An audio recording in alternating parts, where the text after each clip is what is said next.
I'm Janice Samuels, and I'm a doctoral student at Pepperdine University. I'm studying educational technology, and I am also the creator and director of a program called the National Youth Art Movement Against Gun Violence. And that project puts together art and technology and community in a very unique way to mobilize the community around youth and violence prevention.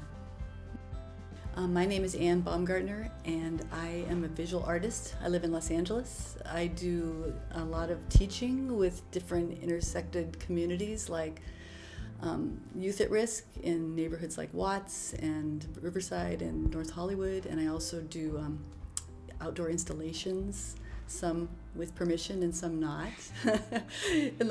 But you're a rebel. I'm a rebel. Right, the old lady rebel. Anyway, but I also was just finishing a project at Augsburg College, which will soon be a university, bringing a public art installation and a social practice project to that community and working with students. One thing I'm loving about this conference is that even though I'm not an academic, I'm an artist.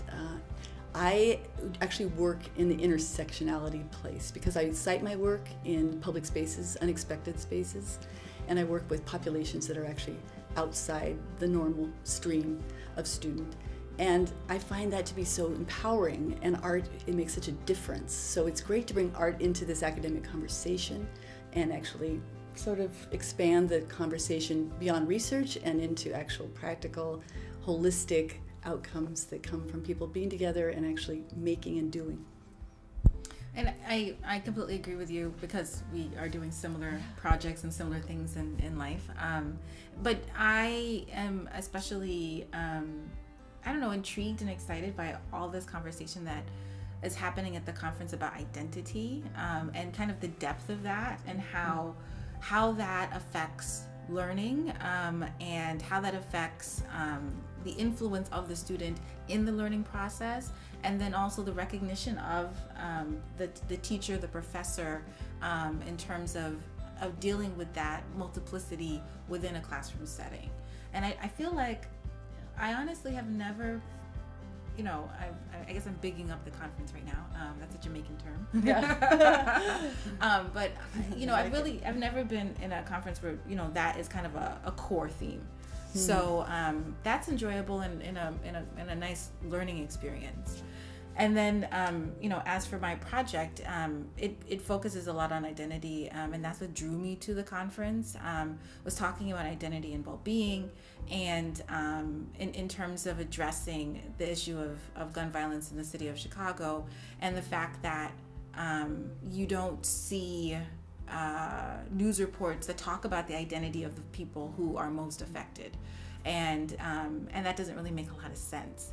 So this, in a lot of ways, my project, and in terms of what I'm learning at the conference, it's we're only halfway through, but it's been a great experience. That's great.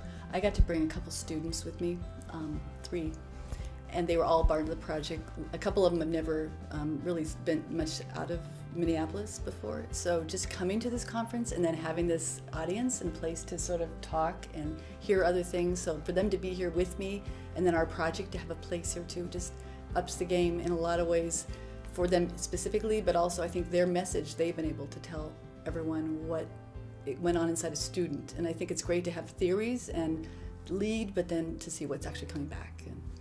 A lot of times it gets very esoteric at academic conferences, but this is really nice in the sense of where is its place, whatever we're talking about, where is its place in the classroom, where is its place in the institution, and if we don't see a place for it, why is that? Yes. Right?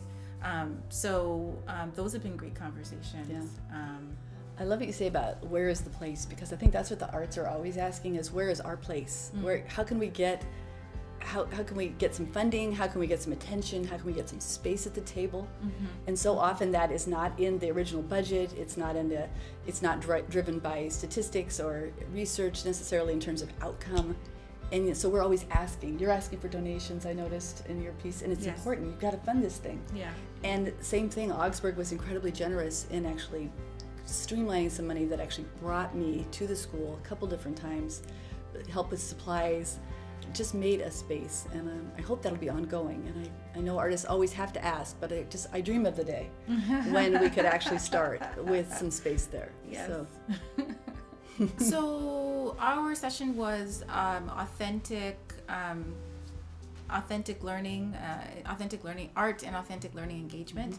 And for me, with my project is an interesting thing because it's coming from the outside into the schools, but with the idea of the fact that these are legitimate issues that youth are facing, and that there has been no space, or I actually don't want to say there's been no space created for it, but I wanted to create a space that very meaningfully tried to address the issue from a well-being standpoint. So for my project, we sent out a call for art to K-12 colleges and universities, art schools, and in that call for art, we didn't just say we want art and make something about the violence.